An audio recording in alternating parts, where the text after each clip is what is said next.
Hi, I'm Anna and I'm going to teach you how to visualize IoT sensors data in Mapify. To exemplify each step, we will use data from Sensor.Community, a community of contributors in open environmental data. As of this video, this community has more than 12,000 active sensors in 81 countries.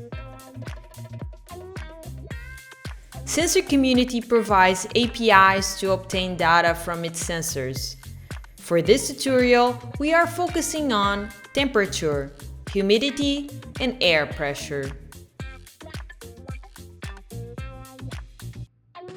The first step is to create a dataset that will receive and save data from the sensors, represented as points.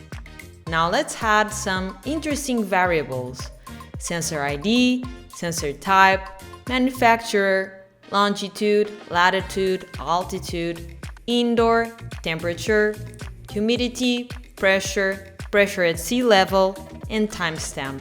Once you're done, save the dataset. Next, we need a data feed to invoke data from the API endpoint. Therefore, select Get Data from an external system, then get the endpoint URL. There it is. Specify how often it should check for new data. It's also important to define the schema format for the data to be sent to and recognized by Mapify. Finally, click Get Sample to confirm whether you're receiving the data successfully. It's all fine, so save your data feed. From now on, Mapify will fetch the data every 1 minute. We need to create a workflow to save this data in our dataset. Go to the Workflow tab and create a new workflow named Weather Sensor Processing. Set the data source as the previously created data feed and use the generated sample message.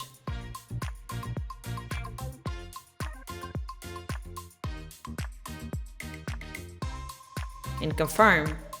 Since the JSON message is an array, we will choose the Bulk Update a Mapify Dataset node to save all data from the array in one operation. Going further into the node details, we can edit the node name to Update Sensors Dataset and select the Sensors Dataset. Toggle the Remove Existing Data option to replace the existing data fully. Then, write an expression to handle the array data. In this case, it's message.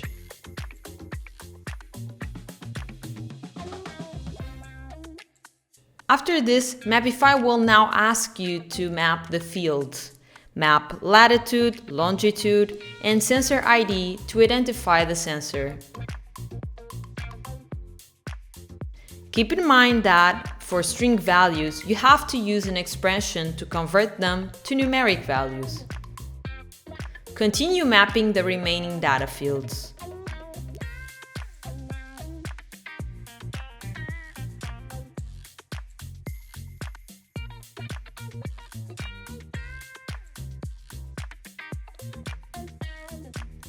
Once finished, save the node and the workflow. Don't forget to click Start to begin running your workflow. The final step is to render this data on a map. Go to the Layers tab and create a new layer called Weather Sensors. Make it a real-time layer and choose the sensors dataset and save it.